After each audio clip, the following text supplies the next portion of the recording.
Hello, I am Detective Inspector Jonathan Oates, London Borough of Ealing, and this is the 8th in a series of local history talks about murders in the London Borough of Ealing.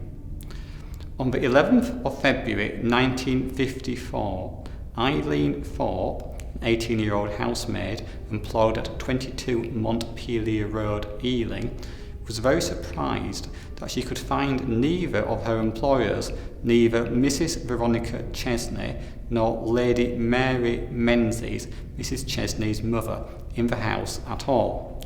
This was very strange because the two ladies ran a guest house for elderly people. The two ladies could not be found, but they usually wanted a cup of morning tea in the morning. As they were not there, Eileen wondered what had happened. The front door was locked and bolted, as was the back door. The ladies' clothing, outdoor clothing and shoes, did not seem to have disappeared, so she wondered where they were. However, she had no time to think, but had to put on the breakfast for the elderly residents at the home. Later that day, the adopted children of Mrs Chesney came to pay a visit to the house because they were concerned that nothing was known about their mother's whereabouts. The people in the house searched. They discovered that the bathroom door was locked, but initially thought that this was because one of the residents was using the bathroom. Eventually, Eileen Thorpe found the key to the bathroom on the table and they opened the door.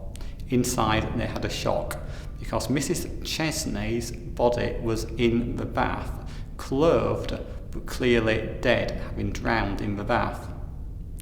They then called the police. The police arrived. They discovered the corpse in the bathroom, and they also made a very thorough search of the house. They discovered the corpse of Lady Mary Menzies as well, hidden behind various cushions and other furniture. The old lady had been strangled, but she had clearly put up a fight before she had died. Now, the obvious suspect was Lieutenant Commander Ronald Chesney, who had been married for over 25 years to Mrs Veronica Chesney. The difficulty with this man as a suspect, even though he had a very good motive, because he wanted to divorce his wife so he could remarry and also claim back the £10,000 he had given to his wife on trust. The problem was that Ronald Chesney had been in England recently, but only a few days before the murder he had left, returning to Germany. This was clearly a problem, but clearly he was someone the police would have to interview. During their investigations, they found 3 witnesses who saw a man at night time in the vicinity of number 22 Montpelier Road. 2 of them had seen him at night time around 10 o'clock, and the other had seen him walking along the street shortly after 1 o'clock next morning. This man, who appeared to be middle-aged and tall, could clearly be the murderer. But who was he? The police also investigated the background of Ronald Chesney. Ronald Chesney had been born John Donald Merritt in New Zealand in 1907. He had been to public school, he had been at the University of Edinburgh, but there his education had only lasted a few months because he had been charged with shooting his mother dead in her flat in Edinburgh. Fortunately for the young man, he was defended by a very able Scottish barrister and also had the services of an equally capable Sir Bernard Spilsbury pathologist. Therefore, the young man was found not guilty of murder, but merely guilty of forging his mother's cheques.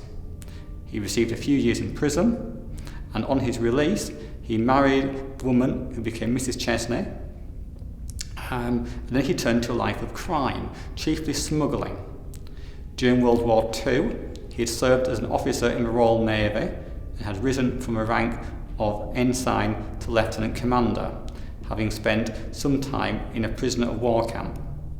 After World War II, he had been part of the occupying British force in Germany, where he'd taken a mistress, a young German woman, Gerda Scharler, and later, 1951, another mistress, Sonia Winnigs.